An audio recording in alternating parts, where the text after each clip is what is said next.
നമസ്കാരം. ഒരു കഥ പറയാം. ഈ കഥയും കഥാപാത്രങ്ങളും റിയൽ ലൈഫിൽ എവിടെയെങ്കിലും കണ്ടിട്ടുണ്ടെങ്കിൽ യാദൃശ്ചികമല്ല, ഉണ്ടാവാം.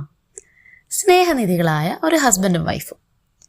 വെഡ്ഡിങ് ആനിവേഴ്സറിക്ക് വൈഫ് സർപ്രൈസായിട്ട് ഹസ്ബൻഡിന് ഒരു ബൊക്കെ സമ്മാനം കൊടുത്തു. ഹസ്ബൻഡിനത് വളരെ ഇഷ്ടമായി.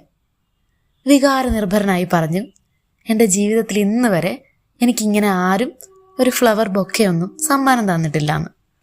വൈഫിനെ ഒന്ന് സന്തോഷിപ്പിക്കാനും കൂടിയാണ് അയാൾ അങ്ങനെ പറഞ്ഞത്. പക്ഷേ തൊട്ടടുത്ത് നിന്ന് കഥയിലെ മറ്റൊരു ക്യാരക്ടറിൻ്റെ പേര്, വയസ്സ്, ജെൻഡർ എല്ലാം സസ്പെൻസായി തുടരട്ടെ, ആരുമാവാം. അപ്പം തന്നെ ഇടപെട്ടു.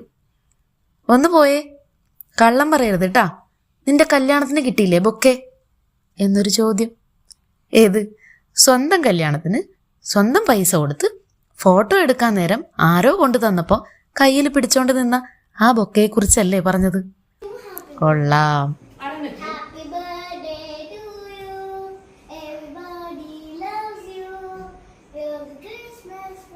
ഹസ്ബൻഡും വൈഫും പുഞ്ചിരിച്ചുകൊണ്ട് മൗനം പാലിച്ചു.